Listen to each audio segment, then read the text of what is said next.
Hey budget gardeners, Vita Loca here. Join me today as we clean up a local garden close to my home. So let's go.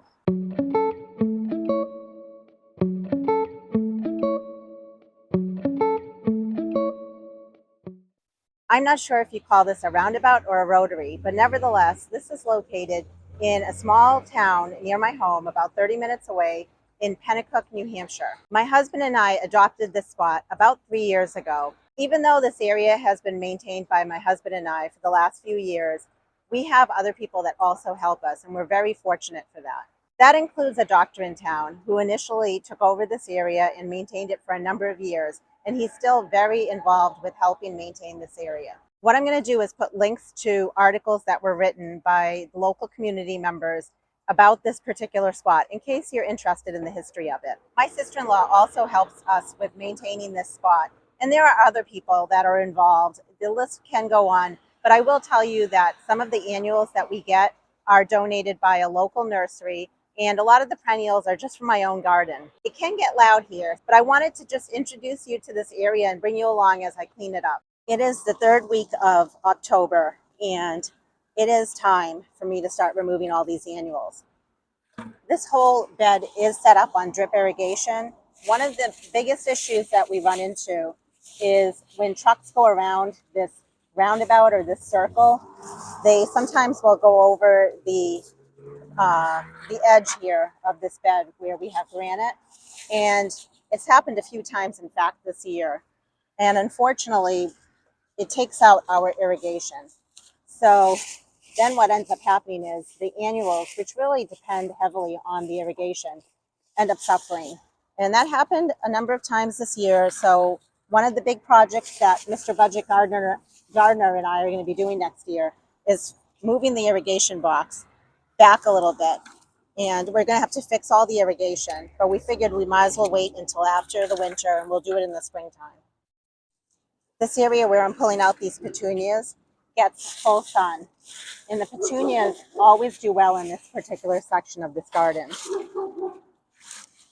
A few years ago, we planted creeping phlox towards the front of this bed, and it's all under here, under the leaves.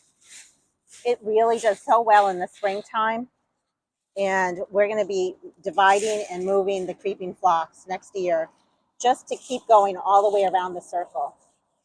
When it comes to the leaves, I'm not too concerned about them because they're going to keep falling because of the trees that are in the circle here.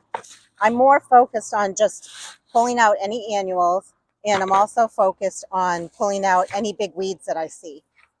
I did bring some rakes, so if I did want to rake up the leaves just so I can see the weeds a little bit easier, I might end up doing that too. It all depends on how much time I have. I had plans of dividing some perennials that are out in this garden during the fall time, but especially because the irrigation's not working, and couple that with the fact that it's been pretty dry. We haven't had a lot of rain. I don't want to bother with dividing and moving perennials this time of year. I would much rather wait until the springtime, which is still a very good time to be dividing and moving perennials anyway.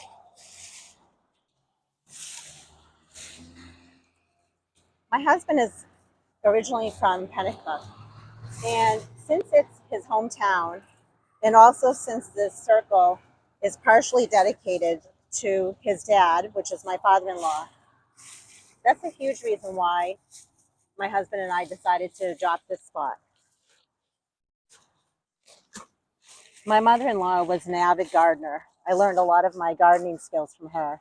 And a lot of the perennials from my yard are in fact from her yard.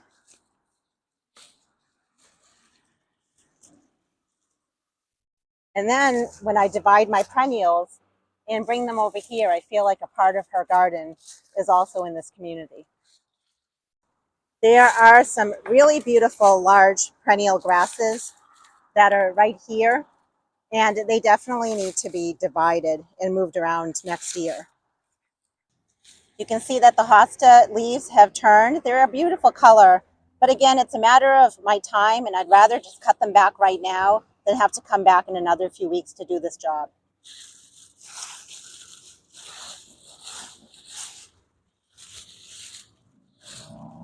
Some people like to do this job after the hosta leaves have completely died back.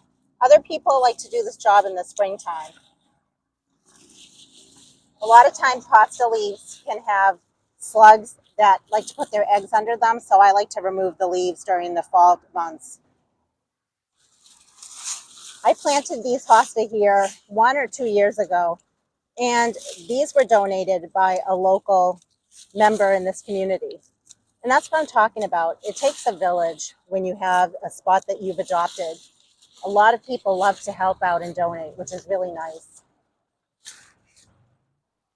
I encourage you to look into areas in your community. Maybe do a search on the internet for adopt a spot and then the name of your city or your town that you live in. I'm sure that these type of locations are always looking for volunteers, and maybe you don't have time that you can volunteer. Maybe you have plants that you can donate. I'm sure that they would appreciate plant donations as well. I just like the idea of beautifying this area in town. It makes me happy, and it's just a nice thing to do for the community. What I can do right now is pop up on the screen some pictures that I've taken of this area during the spring or summer months. And I can also share pictures that other people have taken of this area also, just so you can see how beautiful it looked when things were in their glory during the past several years.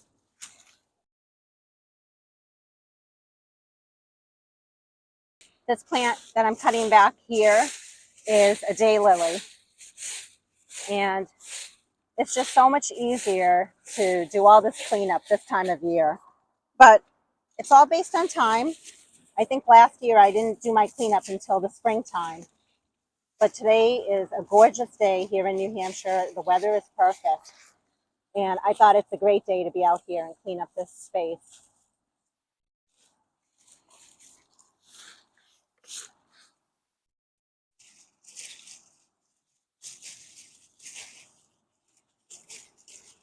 A lot of times with daylilies, you can just pull the foliage back and it doesn't harm the plant.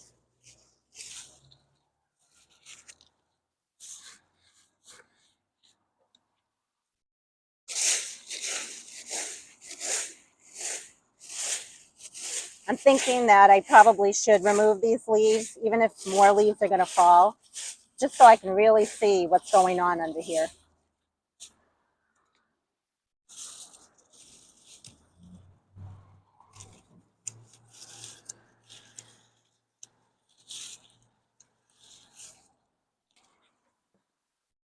My friend Bob has a pickup truck, and he graciously offered to bring his truck here and pick up all this debris from the center. So I'm just going to be dumping it all in here, and I'll cover it with something so it doesn't all just fly away.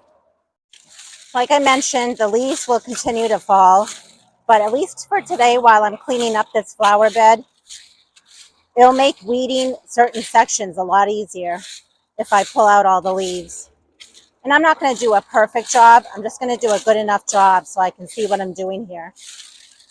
Now there's a dusty miller right here that's hardy down to zone 7.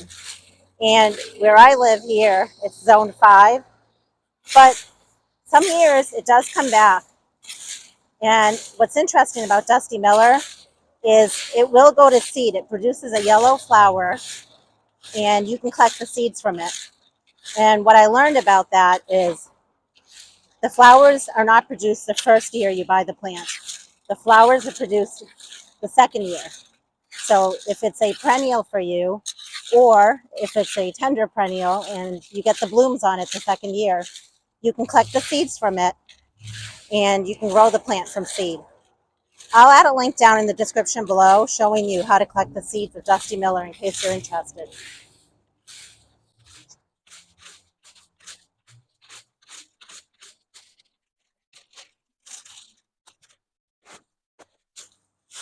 Okay, that was a good decision to start raking this bed. I'm glad that I changed my mind because it's just going to look nicer and it's just going to be easier to work in this space.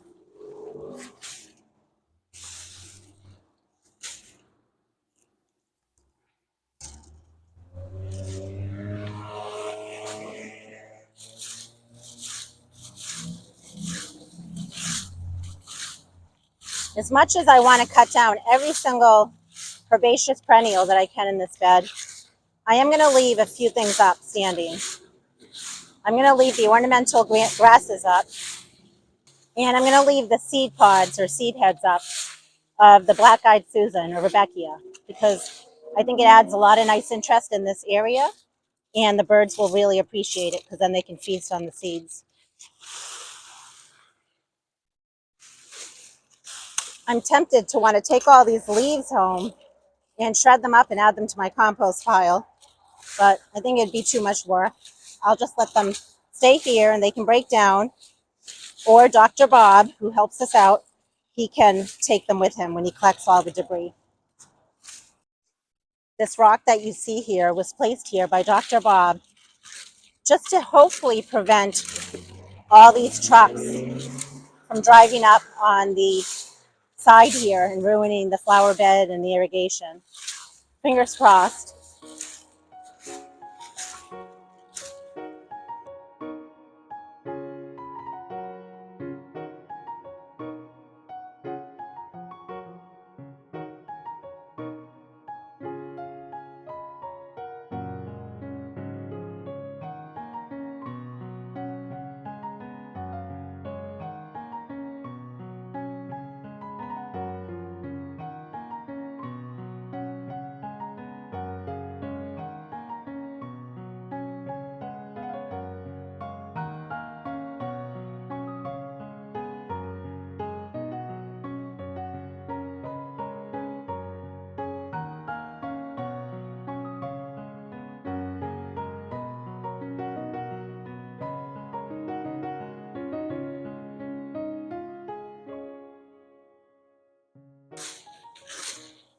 So other than the annuals that we plant in the springtime and these ornamental grasses that you see, and the rudbeckia that I mentioned, as well as the creeping phlox, there are other perennials that are in here that either have been here for a number of years or were added recently. You saw that there was some hosta, and we also have a bunch of different colors of daylilies. Some other plants include baptisia or false indigo. We have a couple of those, and those do really, really well here.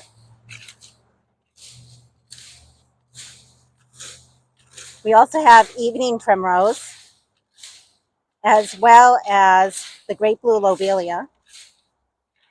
The goal is to try to add as many perennials as we can in this bed, while we're still adding the annuals for that full summer color. The perennials also add color spring, summer, and fall. There are some spring bulbs like daffodils, and there might be some other spring bulbs, I can't recall, but there's definitely daffodils that I planted here as well as other people. Speaking of daffodils, if you have daffodils in your yard and you know where they're planted from previous years, it's a great time to start digging those up, dividing them, and moving them around. I'll be doing that soon enough in my garden. I have a whole patch of them in one area. I know exactly where they are. And even though the bulbs are dormant and you don't see them, I know where they are, and I'm going to be digging them up and dividing them because I have so many, and it's a great time of year to be doing that. In fact, daffodils really benefit from being divided every 3 to 5 years, just like a lot of other perennials. If you noticed in the past that your daffodils didn't have as many blooms, that there was a lot of green foliage but not as many blooms, that's your plant's way of telling you it is time. It is time to divide them. And you can divide them in the spring if you want, after they've bloomed, or you can do it now in the fall time. The key is knowing where they are in your yard. Well, now I can see this daylily better. Since we removed the leaves, I can go ahead and cut it back.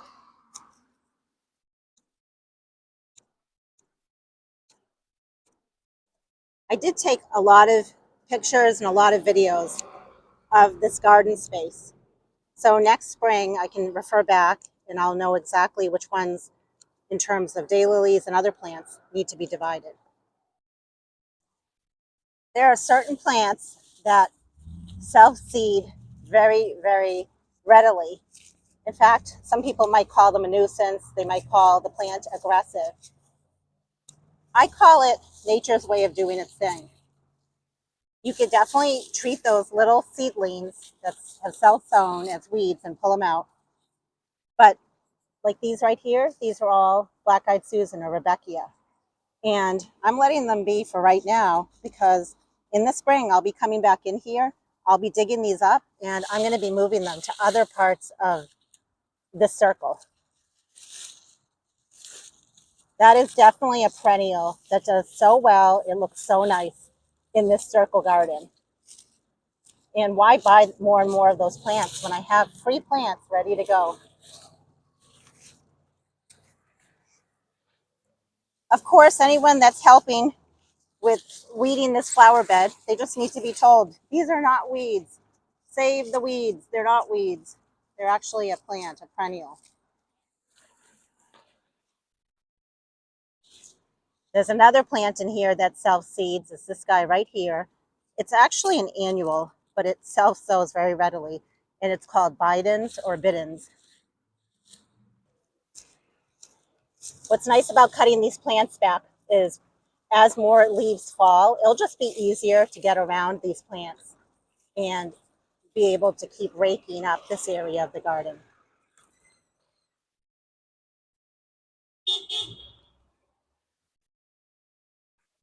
In case you were wondering, that was my friend Alana. We worked at the same school together. I'm very fortunate. I have a number of friends that live in this area.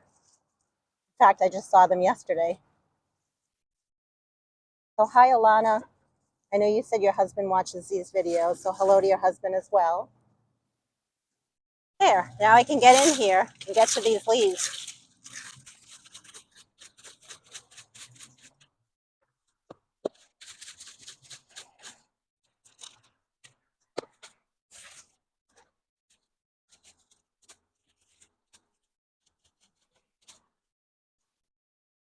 You know, on one hand, there's the argument of I should keep the leaves here because they will compost and break down, but they won't fully break down by next spring. And I get that train of thought, but it really is a matter of what's most convenient for me. And I highly urge you to feel the same way. You know, whatever works best in your gardens, you just need to do what works best for you. The main thing I want to encourage you is just to get out in your gardens. I think I'd love to see that. Just have more people out in their gardens because I feel like it's truly therapy for our souls. So I won't be videoing me cleaning up this whole entire garden because it's going to take me quite a while to do this. But what I am planning to do is I will give you a tour of this space when I'm all done. And we'll see how far we get. When I say all done, I guess I mean all done for today. There are a lot of perennials in here that I didn't go over yet, so I'll show you them once the space is a little bit cleaner.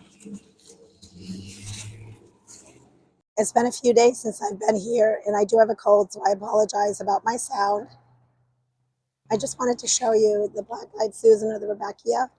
They look really pretty, and I'm glad that I'm keeping the seed heads up. I think it adds a lot of interest, a lot of height, and the birds will appreciate it.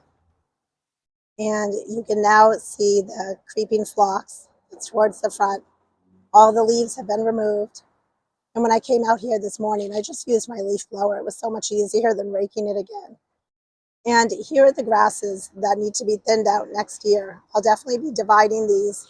And I'm also going to be moving them back because I want us to be able to have more annuals towards the front, namely all of the petunias. So I'll definitely be doing that next spring. And I wanted to show you this baptisia or false indigo. It is huge. It is so happy in this area. So I'm definitely going to be leaving it where it is. And you can see in this bed, there's quite a bit of interest in terms of height. I love the red leaves that we have on these azaleas over here. And there's one on either side of the rock. And as I mentioned earlier, Dr. Bob put a large stone over here and another one over here. And hopefully that will make it so trucks don't go over the edge here. It's a beautiful climbing rose that goes on that trellis. And I always thought these were annuals, but they come back every year. So next year I'll be dividing and moving these around. And this is an artemesia brocade, I believe is the name, but I'm going to be popping up the names of plants on the screen in case you're interested. And over here is a pieris, and it's all budded up. In fact, there are two here that look so beautiful.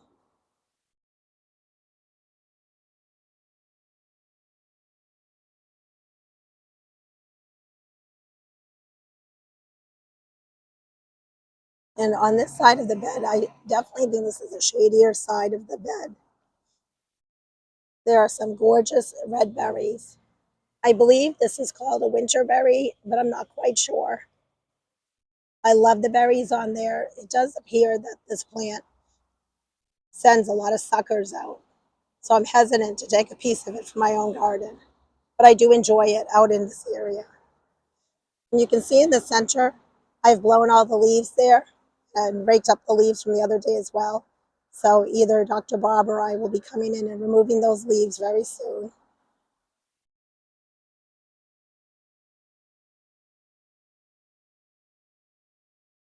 Look at how beautiful those berries are. And on this side here, there's some roses. I'm considering moving them next year because each year they're actually declining. And I think that they need a little bit more sun than they're getting on this side of this garden.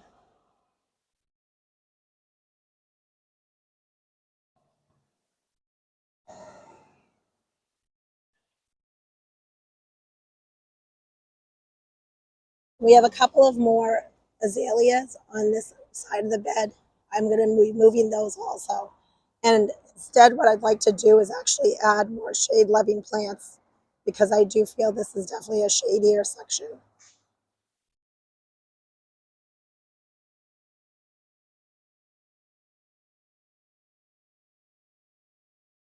This is a coneflower that I put here a year or two ago. I'm leaving the seed heads on it. And this right here is an annabelle hydrangea that I got from my mother-in-law's a number of years ago. And I definitely need to add drip irrigation to it because it needs a lot more water than what it's getting. A lot of the daylilies have been cut back, but there are also oxeye shasta daisy that I put in this flower bed a number of years ago.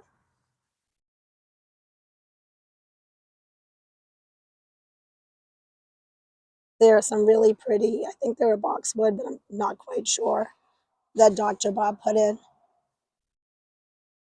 They're very cute.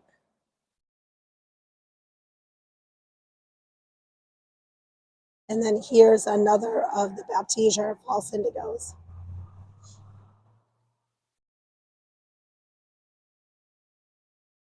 Dr. Bob definitely bought a number of these type of evergreens for interest in this area. And you'll notice here, this is where the truck or a few trucks have hit the irrigation box. And they also hit this evergreen right over here. So next year I'll have to come in and move it and see if I can revive it. I have a small sedum that I planted here and it's kind of hidden. So it's gonna have to get moved next spring towards the front of the flower bed.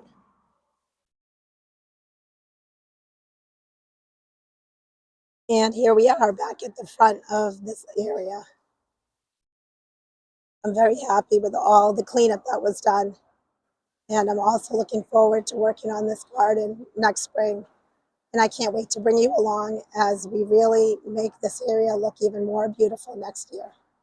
I really enjoyed tackling this bed, and now this bed is ready to rest for the winter months. I hope you enjoyed this video. As always, if you have any questions or comments, please drop them down in the comment section below. And until the next video, make it a great day with gardening.